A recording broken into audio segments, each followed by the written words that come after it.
Dis Maria Galera got the Fodger Ashkadi and Clark Kaza. Good morning, everybody. Welcome back to the Kaza show. The time is 7:38 in the morning. It is 7:38 in the morning on Wednesday, the 13th of February 2019, and this is my attempt at the 10-minute challenge as set by Paddy Outback. Now, I am on my way to work this morning, and it's my first time being back out on the bike, would you believe, since I think it was November, for a variety of reasons. Weather, bike issues, and one or two other things which I will touch on in the course of this vlog, which will hopefully be 7:38. Damn it, I forgot what time I started. I think it's 7:38. Well, we'll go to 7:48. So anyway, I'm on my way, as I said, to work, and if I'm being completely honest with you, I'm still not fully awake. So this challenge is going to be incredibly difficult for me. It's difficult enough at the best of times for me to talk on a vlog. You'll even notice from some of my other vlogs, I forget to talk. I just kind of go into my own brain and I forget that there's a camera rolling and I should be trying to communicate with people. So this is an awful difficult challenge, as said by Paddy Outback, and the rules are that you must vlog for 10 minutes with no edit and no pauses of more than 20 seconds. And I'm already struggling.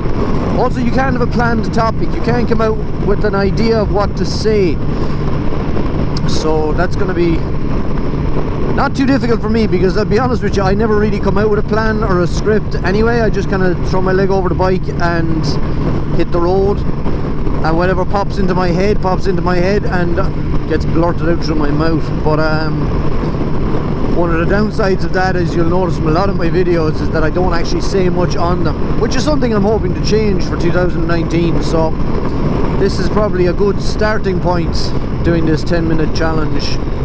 It's probably a good starting point for me to actually get into that frame of mind. And I'm already out of things to say. Yes, on my way to work this morning, which is predominantly a motorway spin,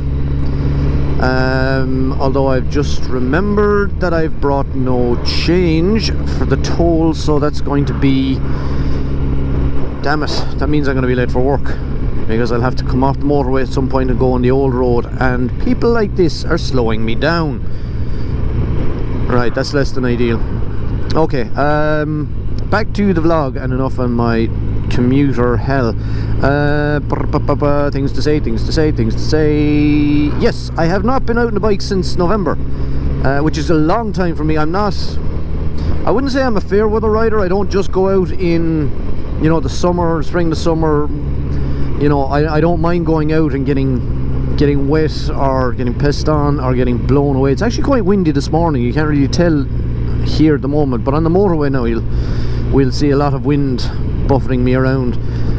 And the reason I didn't get out was because my poor bike suffered a little incident with regard to brakes. So the brake caliper seized on the front of it on the last spin I was on. Today I did the video on the drone, where I was discussing drones and whether they were worth it, or what they could bring to a channel compared to what they could cost you in financial outlay for it. And on my way home from that spin, I heard a squeaking kind of metal on metal kind of a sound, and I nursed it home, had a look, and decided that brake pads were alright, but they weren't releasing back from the caliper, so decided I was going to go and do a rebuild on the calipers. And thus began a 6-week saga for me. I stripped off my calipers, had notions of tidying them up, cleaning them up, you know, maybe doing a spray on them, cleaning up the pistons, replacing the seals, all of that kind of crack. But yeah, once I pulled off mine, I kind of, the state they were in basically was so horrendously bad. The pistons I could not get the pistons in this. There's a small little rubber, it's not a rubber insert. Like the piston goes into the caliper, and there's a little insert, kind of an insulator, I think it's called, in the manual, that kind of butts up against the back of the pad when it's fitted, and these just slide out. And I don't know, mine were not sliding in or out. Mine weren't even being forced out of the piston. They were very badly corroded, very badly pitted, and if I was editing in this video, I would now pop up an image of said pistons here, but I'm not editing, so don't look there, there's nothing there. And yeah, basically I was trawling on the sites trying to find out, is there a trick to getting them out, because it's my first time doing a brake rebuild on a bike. And in my there's a very good site in America called COG, Concourse Owners Group, and they're dedicated to owners of this particular model of a bike, a GTR 1000 or a C10 or a Connie in the States. And some of the advice I was getting from those guys was they're always great for advice on what to do and how to upgrade your bike, and the little kind of vagaries and foibles that go with this particular model. And one of the guys there sent me a link to a set of calipers, second-hand calipers on eBay, that were coming with pads and brake hoses for, I think it was $70. But I had priced a piston rebuild kit, you know, pistons, seals, and to get a set that had the cylinders in it as well was costing, I think it was €114.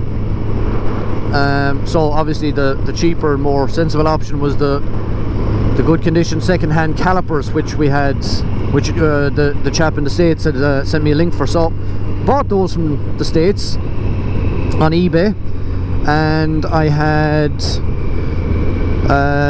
maybe 2 to 3 week wait on those, and by the time I got those delivered, ooh, wibbly wobbly, what the fuck is that all about? By the time I got those delivered, it was into Christmas, so it was just after Christmas I think I got them. By the time I'd found them, paid for them, ordered them, paid for them, got them delivered, it was into January when they arrived. Then I had to try and find time to actually fit them. And one of the problems I have is I don't have a garage.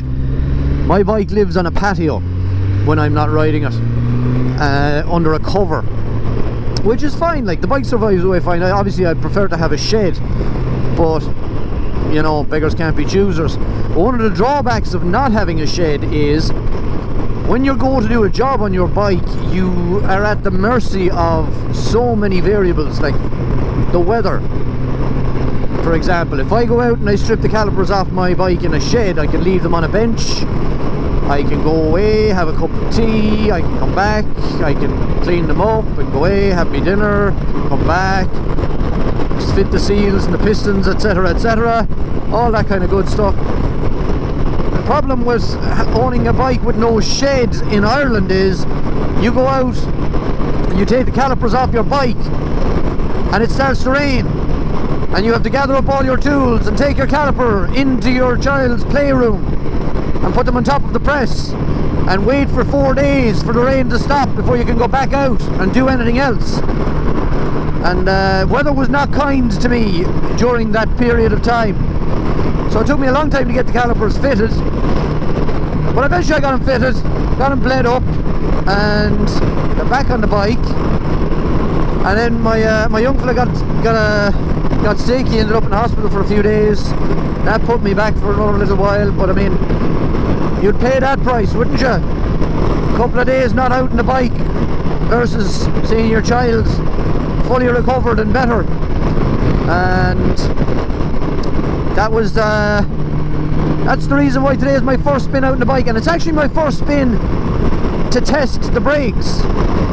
I haven't actually got a chance to fully test them. Like, I drove around the estate for a couple of laps and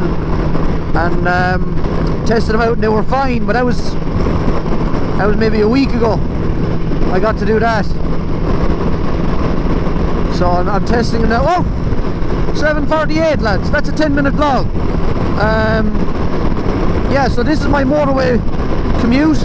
I'm gonna knock you off now because I have 40 minutes to get to a destination which is 50 minutes away, so, and I have to get off the motorway soon and get onto the old roads to avoid the toll.